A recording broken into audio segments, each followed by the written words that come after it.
আসসালামু আলাইকুম। নজরুল ইসলাম বাবু স্বাগত জানাচ্ছি এনটিভির মধ্যরাতের খবরে। দেশের বাজারে ফের বাড়ল ডিজেল, কেরোসিন, পেট্রোল ও অকটেনের দাম। বৃহস্পতিবার বিদ্যুৎ, জ্বালানি ও খনিজ সম্পদ মন্ত্রণালয় থেকে এক বিজ্ঞপ্তিতে এ তথ্য জানানো হয়। বলা হয়, বিশ্ব বাজারের সাথে সামঞ্জস্য রেখে এবার ডিজেল ও কেরোসিন ৭৫ পয়সা বাড়িয়ে ১০৭ টাকা ৭৫ পয়সা নির্ধারণ করা হয়েছে। আর পেট্রোল ও অকটেনে ২.৫ টাকা বাড়িয়ে লিটার প্রতি যথাক্রমে ১২৭ টাকা ও ১৩১ টাকা করা হয়েছে। সমন্বয়কৃত এ মূল্য আগামী ১ জুন থেকে কার্যকর হবে। বিজ্ঞপ্তিতে জানানো হয়, বিশ্ববাজারে জ্বালানি তেলের মূল্য কিছুটা হ্রাস পেলেও মার্কিন ডলারের বিপরীতে টাকার অবমূল্যায়নের কারণে এ মূল্য সমন্বয় করতে হয়েছে। প্রধানমন্ত্রী শেখ হাসিনা বলেছেন, ঘূর্ণিঝড় রিমালে ক্ষতিগ্রস্তদের প্রয়োজনীয় সব সহযোগিতা করবে সরকার ও আওয়ামী লীগ। জানান, মানুষের বাড়িঘর নির্মাণসহ ভুক্তভোগী কৃষকের পাশে আছে তার সরকার। বৃহস্পতিবার পটুয়াখালীর কলাপাড়ায় ত্রাণ বিতরণ অনুষ্ঠানে শেখ হাসিনা আরও বলেন, সরকারের ধারাবাহিকতা থাকায় বাংলাদেশ এখন দুর্যোগ মোকাবেলায় সক্ষম। রাজু আহমেদ রুবেলের ক্যামেরায় পটুয়াখালী থেকে আরও জানাচ্ছেন মুকসিমুল হাসান।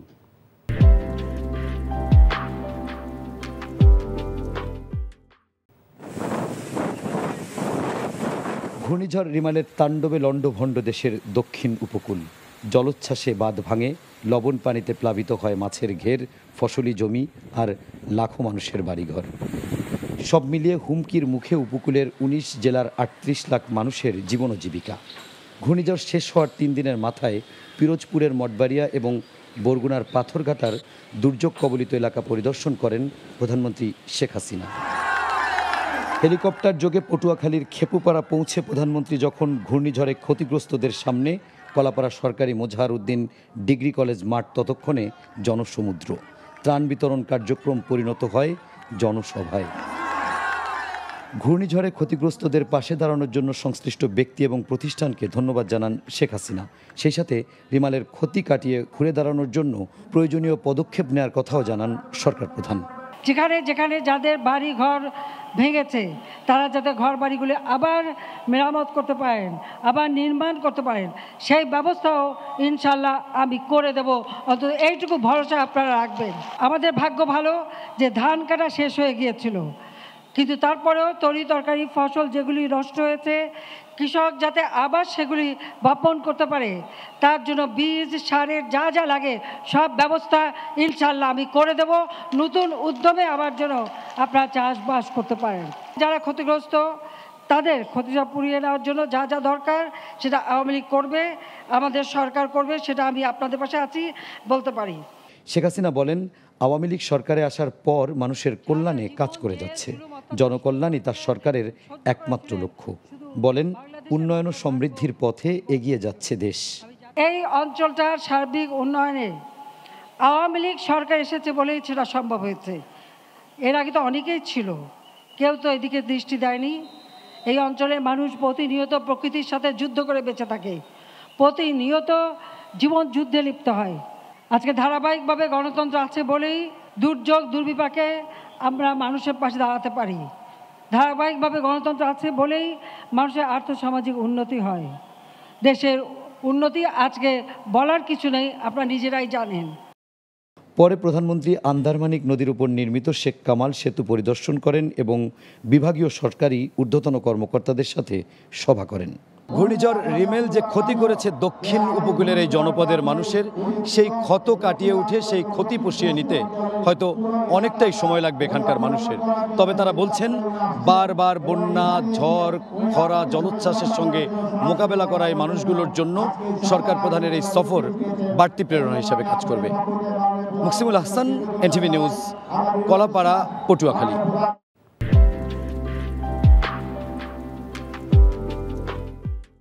দেশ দুর্বৃত্ত ও লুটেরাদের কবলে পড়েছে বলে অভিযোগ করেছেন বিএনপি মহাসচিব মির্জা ফখরুল ইসলাম আলমগীর। বলেছেন, পরনির্ভরশীল করে দেশকে ব্যর্থ রাষ্ট্রে পরিণত করতে চায় ক্ষমতাসীনরা। আর দেশকে পরনির্ভরশীল করতেই পরিকল্পিতভাবে হত্যা করা হয়েছিল জিয়াউর রহমানকে। শহীদ রাষ্ট্রপতি জিয়াউর রহমানের ৪৩তম শাহাদাত বার্ষিকে বৃহস্পতিবার তার প্রতি শ্রদ্ধা জানিয়ে এসব কথা বলেন মির্জা ফখরুল। রিপোর্টে জানাচ্ছেন শফি মাহমুদ সাগর। দলের প্রতিষ্ঠাতার ৪৩তম শাহাদাত বার্ষিকীর দিন তাকে স্মরণ করতে বিএনপি নেতাকর্মীদের ঢল শেরেবাংলা নগরের শহীদ রাষ্ট্রপতি জিয়াউর রহমানের মাজারে। তাদের নিয়ে শহীদ জিয়ার প্রতি শ্রদ্ধা জানান বিএনপি মহাসচিব। পরে তিনি অভিযোগ করেন, গণতন্ত্র নির্বাসনে পাঠিয়ে জোর করে ক্ষমতায় টিকে আছে আওয়ামী লীগ। ক্ষমতাসীনরা একদলীয় শাসনের পথে এগুচ্ছে বলেও অভিযোগ তার। বাংলাদেশ এখন পুরোপুরি দুর্বৃত্তদের কবলে, বাংলাদেশ এখন লুটেরা মাফিয়াদের কবলে। বাংলাদেশ একদিকে যেমন রাজনৈতিক অধিকার হরণ করছে, তেমনি অন্যদিকে তারা অর্থনীতিকে ধ্বংস করছে এবং তাদের মূল লক্ষ্য হচ্ছে এটাকে পরনির্ভরশীল একটা ব্যর্থ রাষ্ট্রে পরিণত করা। আমরা এর বিরুদ্ধে লড়াই করছি, ইনশাআল্লাহ আমরা জয়ী হব। বাংলাদেশের স্বাধীনতা সার্বভৌমত্ব রক্ষার জন্য আমরা যে আন্দোলন চলছে সেই আন্দোলনকে আরও বেগবান করব এবং আন্দোলনের মধ্য দিয়ে এই ভয়াবহ যে দানবীয় সরকার তাদেরকে পরাজিত করে জনগণের সরকার প্রতিষ্ঠা করব। এদিকে শহীদ জিয়ার মৃত্যুবার্ষিকী উপলক্ষে রাজধানীর বিভিন্ন জায়গায় বিএনপি মহাসচিবের নেতৃত্বে দুস্থদের মাঝে খাবার বিতরণ করে বিএনপির নেতাকর্মীরা। সে সময় মির্জা ফখরুল বলেন, দেশে কৃষি এবং শিল্প বিপ্লবের সূচনা করেন জিয়াউর রহমান। অভিযোগ করেন, দেশকে পরনির্ভরশীল করতে তাকে হত্যা করা হয়। আজকে বাংলাদেশে যে অর্থনৈতিক উন্নয়ন ভিত্তি শহীদ জিয়াউর রহমান রচনা করেছিলেন, একেবারে পরিকল্পিত বাংলাদেশকে সেবাদাসে পরিণত করবার জন্য এবং পরনির্ভরশীল একটা রাজ্যে পরিণত করবার জন্য সেদিন এই জাতীয়তাবাদী নেতাকে হত্যা করা হয়েছিল। শহীদ জিয়ার মৃত্যুবার্ষিকী উপলক্ষে বিনামূল্যে চিকিৎসা এবং স্বেচ্ছায় রক্তদান কর্মসূচির আয়োজন করে বিএনপিপন্থী চিকিৎসকদের সংগঠন doctor association of Bangladesh dab. Shafi Mahmud Sagar, NTV news, Dhaka. ঈদে ঘরমুখী যাত্রীদের আবেগ কাজে লাগিয়ে বাড়তি ভাড়া আদায় বন্ধ করতে কর্মকর্তাদের নির্দেশ দিয়েছেন সড়ক পরিবহন ও সেতু মন্ত্রী ওবায়দুল কাদের। এছাড়া ঈদ যাত্রা নির্বিঘ্ন করতে ঈদের আগে 3 দিন ও পরের 3 দিন পচনশীল পণ্য ছাড়া মহাসড়কে সব ধরনের পণ্যবাহী গাড়ি চলাচল বন্ধ করার পাশাপাশি ঈদের আগে ও পরে মোট 7 দিন সড়ক মহাসড়কে চলমান নির্মাণ কাজ বন্ধ রাখার নির্দেশ দেন তিনি। আরও জানাচ্ছেন মিজান রহমান। আসন্ন কুরবানির ঈদে ঘরমুখী মানুষের চলাচলে ভোগান্তি কমাতে রাজধানীর বনানী বিআরটিএ কার্যালয়ে নিজ মন্ত্রণালয় ও সারা দেশের মাঠ প্রশাসনের কর্মকর্তাদের সাথে বৈঠক করেন সড়ক পরিবহন ও সেতুমন্ত্রী ওবায়দুল কাদের। এবছর ঝড় জলোচ্ছ্বাসে রাস্তাঘাটের ক্ষয়ক্ষতি হয়েছে উল্লেখ করে ঈদের আগেই এসব মেরামতের নির্দেশ দেন তিনি। এছাড়া ঈদে বাড়তি ভাড়া আদায় বন্ধে নজরদারি বাড়ানোর কথা বলেন ওবায়দুল কাদের।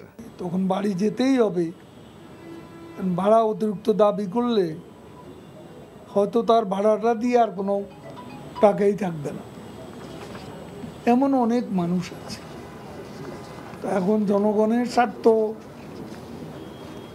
যাত্রীদের স্বার্থটা, এখানে মালিক নেতৃবৃন্দ আছেন, প্রতিনিধিগণ, আমি তাদের কাছে অনুরোধ করবো এই ব্যাপারটা স্ট্রিক্টলি আপনারা একটু মনিটর করবেন যাতে ভাড়া অতিরিক্ত আদায়।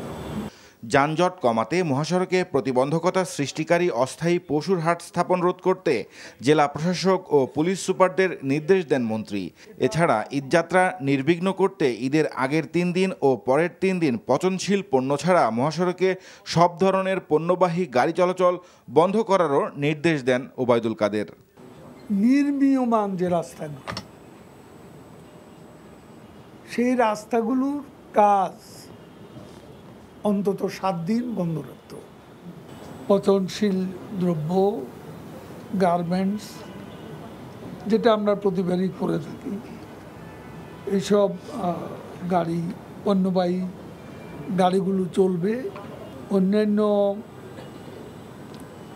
ভারবাহী গাড়ি চলবে না। বাড়তি ট্রিপের আশায় ঈদ মৌসুমে অতিরিক্ত গতিতে গাড়ি চালানো মনিটরিং করে যথাযথ ব্যবস্থা নিতে হাইওয়ে পুলিশকেও নির্দেশ দেন ওবায়দুল কাদের। Mizan Rahman, NTV news, Dhaka. পাহাড়ি ঢল আর কয়েকদিনের অতিবৃষ্টিতে সিলেটের নিচু এলাকা প্লাবিত হয়েছে। বন্যা দেখা দিয়েছে অন্তত 4 উপজেলায়। নৌকার সংকটে আশ্রয়কেন্দ্র বা উঁচু স্থানে যেতে পারছে না দুর্গতরা। বন্যার কারণে কয়েকটি পর্যটন কেন্দ্র বন্ধ ঘোষণা করা হয়েছে। উজানে বৃষ্টি অব্যাহত থাকলে পরিস্থিতি আরও ভয়াবহ হতে পারে এমন আশঙ্কা রয়েছে। সিলেট থেকে আরও জানাচ্ছেন সজল ছত্রী, ক্যামেরায় ছিলেন আনিস রহমান। ঘূর্ণিঝড় রেমালের প্রভাবে সপ্তাহ জুড়ে বৃষ্টি অব্যাহত আছে সিলেট অঞ্চলে, সাথে যোগ হয়েছে ভারতের আসাম মেঘালয় থেকে নেমে আসা পাহাড়ি ঢল। দুয়ে মিলে প্লাবিত হয়েছে সিলেটের 4 উপজেলার নিম্নাঞ্চল। ডুবে গেছে গ্রামীণ সড়ক, আকস্মিক প্লাবনে দিশেহারা বন্যাক্রান্ত মানুষ। নৌকা আসিল গড়ে গড়ে, এখন যে ছোট ছোট নৌকাও কেউ বানায় না। নৌকা না থাকার কারণে মানুষ অসহায়ের মাঝে পড়ে আছে। যখন গাড়ি সড়ক ফুলো তুই আইছি, এখন বাচ্চা কাছে বাঁচতাম গিলা গিয়া উঠিছি স্কুলও উঠিয়াও জায়গা নাই। আশ্রয় পাইতে হইলে এখন নৌকা লাগবো, নৌকা ছাড়া উপায় নাই, নৌকা নাই। বেশ কয়েকটি এলাকায় ঝুঁকিপূর্ণ অবস্থায় রয়েছে নদীর তীর রক্ষা বাঁধ। সুরমা, কুশিয়ারা, সারিগোয়ান সহ সকল নদীর পানি বিপদসীমার উপর দিয়ে বইছে। বন্যা মোকাবেলায় সিলেটের 4 উপজেলায় শতাধিক আশ্রয়কেন্দ্র খোলা হয়েছে। ভারতের আসাম ও মেঘালয় পাহাড়ের পাদদেশে অবস্থিত হওয়ায় সিলেট অঞ্চলে পাহাড়ি ঢলে আকস্মিক বন্যা প্রায় নিয়মিত ঘটনা। তবে এবার যে সংকটটি তৈরি হয়েছে সেটি হচ্ছে বন্যাক্রান্ত মানুষের কাছে নৌকার যোগান না থাকায়। নৌকার অভাবে উঁচু স্থান বা আশ্রয়কেন্দ্রে যেতে পারছে না সাধারণ মানুষ। আবহাওয়া অধিদপ্তর বলছে, উজানে বৃষ্টি অব্যাহত থাকলে আরও পরিস্থিতির অবনতি হতে পারে। সজল ছত্রী, এনটিভি নিউজ, জৈন্তাপুর, সিলেট। নদীর রক্ষা বাঁধই যেন খুলনার কয়রা, দাকোপ আর পাইকগাছাবাসী দুঃখের অন্য নাম। বছর বছর ঘূর্ণিঝড় আর জলোচ্ছ্বাসে ভাঙে বাঁধ। বাঁধ মেরামতে আসে বরাদ্দ, কিন্তু অর্থের বড় অংশ চলে যায় দুর্নীতি আর ভাগাভাগিতে। বাঁধ মেরামত হয় জোড়াতালি দিয়ে, যা অল্পেই ভেসে যায় পানির তোড়ে, নষ্ট করে কোটি কোটি টাকার সম্পদ, যা এবারে রিমালেও হয়েছে এমন অভিযোগ এলাকাবাসীর। তবে এলাকাবাসীর এমন অভিযোগের বিপরীতে কথা বলতে নারাজ পানি উন্নয়ন বোর্ডের কর্মকর্তারা। আয়নাল আহমেদের ক্যামেরায় হাসান মাহমুদের রিপোর্ট। বছর ঘুরে ঘূর্ণিঝড় আসে, জোয়ারের জলে জলোচ্ছ্বাসে ভাঙে বাঁধ। একই বাঁধ ভাঙে প্রায় প্রতি বছরই। আমপান, আইলা, ইয়াস নামের এসব ঘূর্ণিঝড়েও ভেঙেছিল খুলনার নদী তীরবর্তী কয়রা, দাকোপ ও পাইকগাছার রক্ষা বাঁধ। মেরামতো হয়েছে জরুরি ভিত্তিতে এসব বাঁধ। যা বরাদ্দ আসে তার অর্ধেক বাড়ানা ওরা খেয়ে ফেলে, বাকিটা যা ওই কোনো রকম দিয়ে আমাদের এই বিনা পয়সায় আমাদের খাটাই নিয়ে এইভাবে চলে যায়। এসও সাহেবের গাফিলতির কারণে যে কন্ট্রাক্টর দিয়ে কাজ করান, জানেন এখানে ভাগাভাগি কেমন হয়, সরকারি টাকার বরাদ্দের টাকা কত অংশ কাজে লাগায় আর কত অংশ যে মানে এটা হচ্ছে, এটা আমাদের বোধগম্য নয়। হিসেব বলছে কয়রাতে গত 10 বছরে শুধু জরুরি ভিত্তিতেই বাঁধ সুরক্ষার জন্য 150 কোটিরও বেশি টাকা খরচ করা হয়েছে। বছর বছর বাঁধ ভাঙে, মেরামত ঠিক মতন করা হয় না। এর আগে যত এমপিরা আসছে তারা উন্নয়নের কথা বললেও, টেকসই বেড়িবাঁধের কথা বললেও কার্যকরে তা পরিণত হয়নি। বাঁধের জন্য বরাদ্দ অর্থ দুর্নীতিতে লোপাট হচ্ছে বছরের পর বছর। জনসাধারণের এমন বক্তব্যের বিপরীতে কথা বলতে রাজি হননি পানি উন্নয়ন বোর্ডের কর্মকর্তারা। জলের আঘাতে নদীপাড়ের বাঁধ ভাঙে আর দুঃখের বাঁধ ভাঙে এই অঞ্চলের মানুষের জীবন ও জীবিকার। বাঁধ মেরামতে অর্থ বরাদ্দ হয়, মেরামত হয়, বাঁধ হয় 9-6। এলাকাবাসী বলছেন টেকসই বাঁধ চান তারা। একই বাঁধ বারবার মেরামত নয়, একবার টেকসই হোক। হাসান মাহমুদ, এনটিভি নিউজ, কয়রা, খুলনা। দেশে ব্যবসার পরিবেশের আরও অবনতি হয়েছে। Metropolitan chamber of commerce MCCI প্রকাশিত বাংলাদেশ ক্লাইমেট ইন্ডেক্স 2023-24-এ এই তথ্য উঠে এসেছে। এবার ব্যবসা পরিবেশ সূচক 58.75, যা গেল অর্থ বছরে ছিল 61.95। কৃষি, নির্মাণ সহ বিভিন্ন খাতের ব্যবসায়ীদের উপর পরিচালিত জরিপের উপর ভিত্তি করে MCCI এই সূচক প্রকাশ করেছে। এদিকে এখনও মূল্যস্ফীতির সংকট রয়ে গেছে স্বীকার করে প্রধানমন্ত্রীর বেসরকারি শিল্প ও বিনিয়োগ উপদেষ্টা সালমান এফ রহমান বলেছেন, আগামী জুলাই থেকে মূল্যস্ফীতি কমে আসবে। বৃহস্পতিবার দুপুরে রাজধানীর MCCI কার্যালয়ে বাংলাদেশ বিজনেস ক্লাইমেট ইন্ডেক্স 2023-24 উপস্থাপন অনুষ্ঠানে প্রধান অতিথির বক্তব্যে তিনি এসব কথা বলেন। বৈদেশিক বিনিয়োগ বাড়াতে যেসব ক্ষেত্রে সমস্যা রয়েছে তা সমাধানের চেষ্টা করা হচ্ছে বলেও জানান প্রধানমন্ত্রীর এই উপদেষ্টা। ডলারটা স্ট্রং হইল, তাতে আমাদের রিজার্ভের উপরে, আমাদের টাকার উপরে প্রেশার পড়লো, আর সাথে সাথে আমাদের জিনিসের দাম, জ্বালানির পণ্যর দামটা বাড়লো, সারের দাম বাড়লো, গমের দাম বাড়লো, যে জিনিসগুলি আমরা আমদানি করতাম ওটার সব দামও বাড়লো। মূল্যস্ফীতিটা সমস্যা আছে, ইনফ্লেশন, সেটার জন্য কিন্তু আপনারা দেখতেছেন দ্যাট ইন্টারেস্ট রেটও বাড়ানো হচ্ছে, লিকুইডিটিটাকে স্কুইজ করা হচ্ছে সো দ্যাট আমাদের ইনফ্লেশনটা নিচে চলে আসে। এটাও আমি কিন্তু আশাবাদী যে ধরেন জুলাই থেকে আমাদের কিন্তু ইনফ্লেশন কমতে শুরু হবে ইনশাআল্লাহ। দায়িত্ব পালনে সততার কমতি ছিল না দাবি করে বিদায়ী নির্বাচন কমিশন সচিব জাহাঙ্গীর আলম বলেছেন, প্রজাতন্ত্র এবং চাকরির স্বার্থে সব কথা গণমাধ্যমকে বলা সম্ভব হয়নি। বৃহস্পতিবার সকালে নির্বাচন কমিশনে নতুন সচিবকে বরণ এবং বিদায়ী সচিবকে সংবর্ধনা শেষে সাংবাদিকদের সঙ্গে মত বিনিময়কালে তিনি একথা বলেন। আর নতুন নির্বাচন কমিশন সচিব শফিউল আজিম বলেছেন, জনগণ সকল ক্ষমতার উৎস, এই স্পিরিট বাস্তবায়নে কাজ করবে নির্বাচন কমিশন। নির্বাচন কমিশনের উপর রাজনৈতিক দলগুলোর আস্থা ফিরিয়ে আনা প্রশ্নে তিনি বলেন, আইনের মধ্যে থেকে সব রাজনৈতিক দলের সঙ্গে কাজ করবে কমিশন।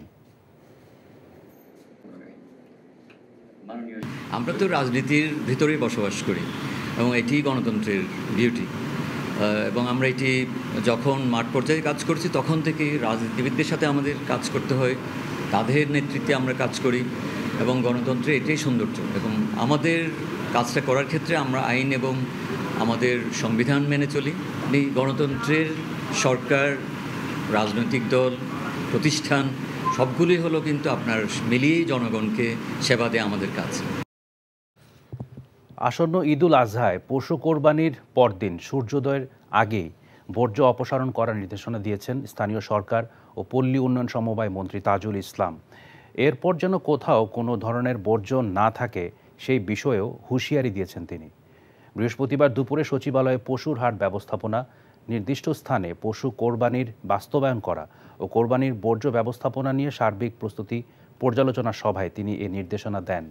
এ সময় ডিএনসিসি মেয়র আতিকুল ইসলাম, দক্ষিণ সিটির প্রতিনিধি, গাজীপুর ও নারায়ণগঞ্জ সিটি কর্পোরেশনের মেয়র, বিভিন্ন মন্ত্রণালয় সংশ্লিষ্ট কর্মকর্তারা উপস্থিত ছিলেন। জানানো হয়, ঢাকা শহরে 25 লাখ পশু কোরবানি হবে। এত বড় কর্মযজ্ঞে আন্তরিকতার সঙ্গে কাজ করতে সবার প্রতি আহ্বান জানান মন্ত্রী। বলেন, নির্দিষ্ট স্থানে পশু কোরবানি নিশ্চিত করতে হবে এবং এ বিষয়ে জনসাধারণকে উদ্বুদ্ধ করতে হবে। কাতারে অনুষ্ঠিত 3 দিনব্যাপী বাংলাদেশ বাণিজ্য মেলায় কোম্পানিগুলো 35 কোটি টাকার বেশি লেনদেন করেছে। এনটিভি কাতার প্রতিনিধি আমিনুল হক কাজল জানান, দুদেশের 50 বছরের কূটনৈতিক সম্পর্ক উদযাপন উপলক্ষে বাণিজ্য মেলার আয়োজন করে কাতারস্থ বাংলাদেশ দূতাবাস। এতে অংশগ্রহণ করে বিভিন্ন খাতের বাংলাদেশি প্রতিষ্ঠান। সমাপনী অনুষ্ঠানে প্রধান অতিথি ছিলেন বাংলাদেশের রাষ্ট্রদূত মোহাম্মদ নজরুল ইসলাম। সভাপতিত্ব করেন রিলায়েন্ট ইভেন্টস ম্যানেজমেন্টের CEO M A Murad Hossain. ক্ষমতাসীনরা একদলীয় শাসনের পথে এগুচ্ছে বলে অভিযোগ করেন সৌদি আরব বিএনপির নেতারা। সৌদি আরব পূর্বাঞ্চল বিএনপির রিয়াদে মহানগর নাসিম শাখার উদ্যোগে চাঁদপুর জেলা বিএনপির সহসভাপতি এম এ শুক্কুর পাটোয়ারিকে দেওয়া সংবর্ধনায় কথা বলেন তারা। নাসিম শাখা বিএনপির সভাপতি মাসুদ রানা মাইনুরের সভাপতিত্বে ও সাধারণ সম্পাদক জিয়াউল হক মিয়াজির পরিচালনায় বিশেষ অতিথি ছিলেন ফারুক আহমেদ চান। বক্তব্য দেন আব্দুর রহিম সহ অন্যরা। এই ছিল মধ্যরাতের খবরে। এই খবরের ভিডিও সহ আপডেট জানতে ভিজিট করুন এনটিভি অনলাইন www.ntvbd.com। এছাড়াও এনটিভির জনপ্রিয় সব অনুষ্ঠান ও খবরের আপডেট জানতে ভিজিট করুন আমাদের ইউটিউব ও ভেরিফাইড ফেসবুক পেজ। সকাল 7:30টায় সকালের খবর দেখার আমন্ত্রণ রইল। ধন্যবাদ সবাই।